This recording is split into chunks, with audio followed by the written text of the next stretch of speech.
Yes, so kuna swala la wivu. Na sometimes nakwambia wivu ndo mapenzi.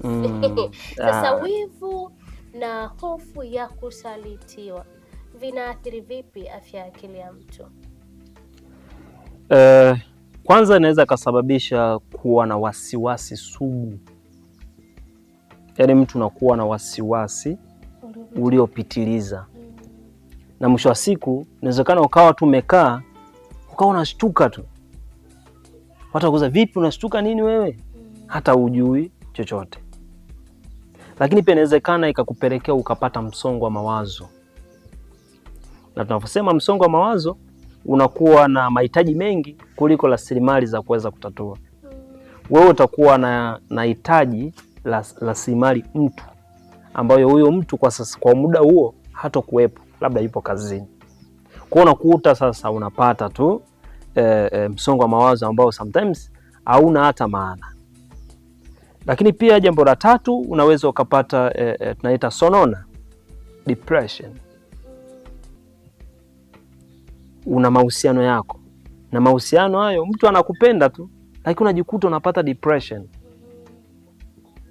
Kwa sababu gani? Ya ile wivu uliopitiliza, kuwa na hisia hasi na yale mahusiano. Unataka kila muda akupigie simu.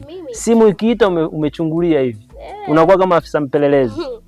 Hakuna hata dada kuwa karibu na mpenzi. Sasa unapata msongo, unapata sonona ya muda mrefu. Na mwisho wa siku inawezekana sasa ikakusababishia hata kupata magonjwa mengine. Kwa sababu unapokuwa na sonona au unapokuwa na msongo wa mawazo kwa muda mrefu, kama nilivyosema kwamba kuna kemikali ile ya msongo inazalishwa ambayo kitaalamu sisi tunasema cortisol hormone. Kwa ile sasa inawezekana ikaenda kupunguza kinga ya mwili. Kwa kila siku ukawa ni mtu wa kuumwa. Unaenda hospitali unaambiwa hapa hakuna hauna ugonjwa wote. Kwa sababu tu wivu uliofanya nini? Uliopitiliza. Sasa ngoja kwanza kuuliza. Kwani mtu akiwa anamwonea wivu mwenzake si ndo mapenzi? Sasa inategemea na wivu gani sasa? Wivu kwamba mpenzi wangu wa kwangu peke yangu, yani sio ni kwamba my husband au my sweetheart wangu.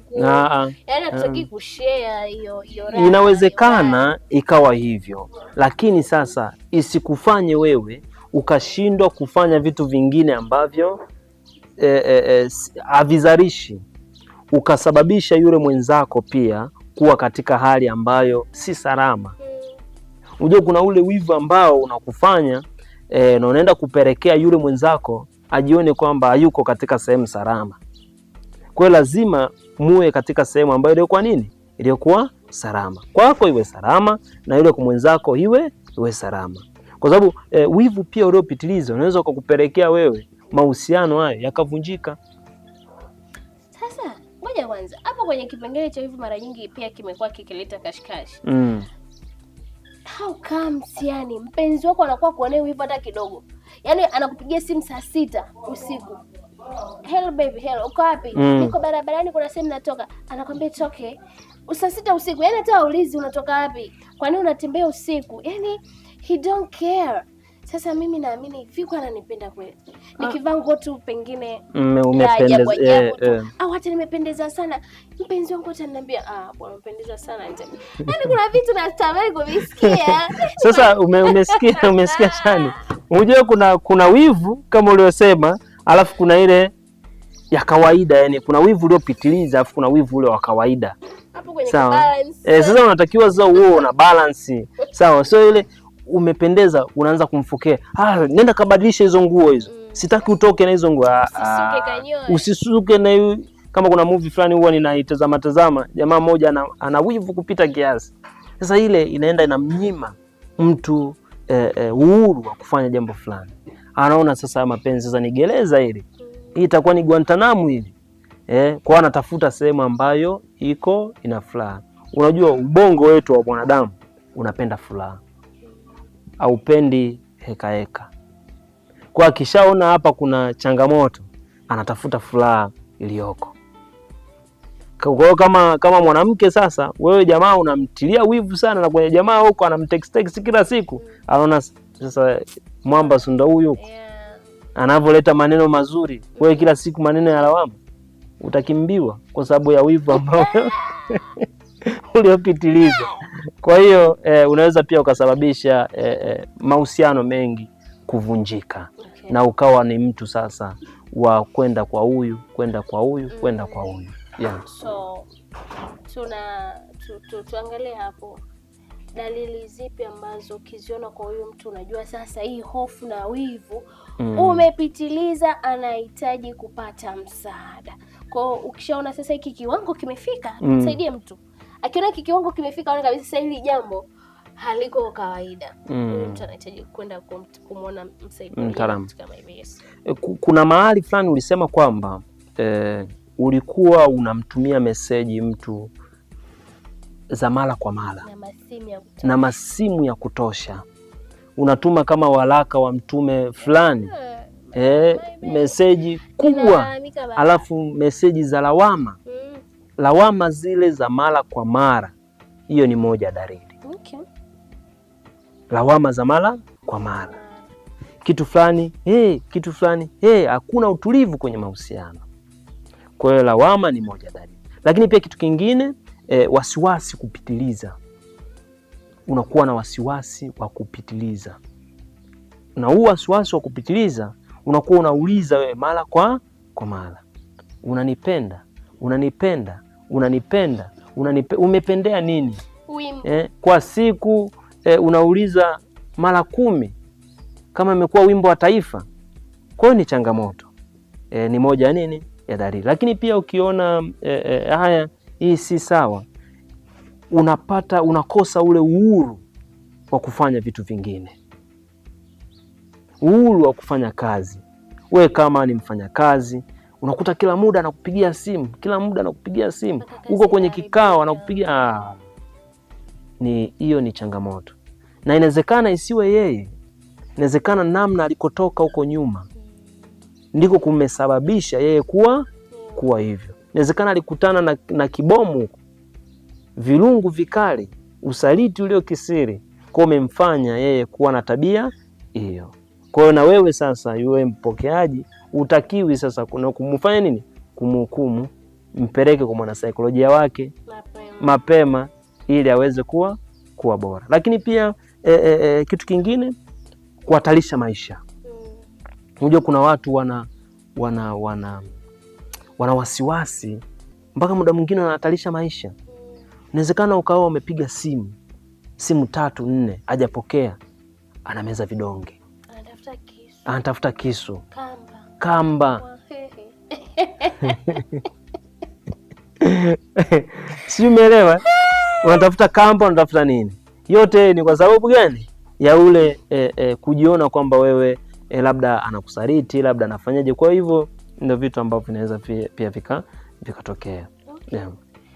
So natamani kitu kimoja. Huyu mtu anawezaje sasa kutengeneza ujasiri? Anawezaje kutengeneza ujasiri hata kama hisia zake zinamtuma kwamba inawezekana kuna kitu hakipo sawa kwenye mahusiano yangu. Unajua ile hisia za kwamba nasalitiwa, but I have to be strong. Sitaki kumuonesha mwanaume wangu afu mimi sitaki kuwa hivi. Afanye nini? Yaani natamani tumsaidie ili kupigana na ile hali yake. Kitu ambacho natamani tuweze kumsaidia kabla hujaingia katika mahusiano mengine. Kama huko nyuma ulikuwa na mahusiano na mahusiano haya yakavunjika au kasalitiwa, pona kwanza.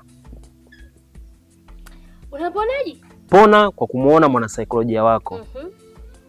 Mwanasaikolojia atatumia mbinu za kisayansi kuhakikisha unakuwa vizuri. Okay. Lakini pia ukishapona, ingia kwenye mahusiano. Kama unaona wewe uko tayari, ingia kwenye mahusiano.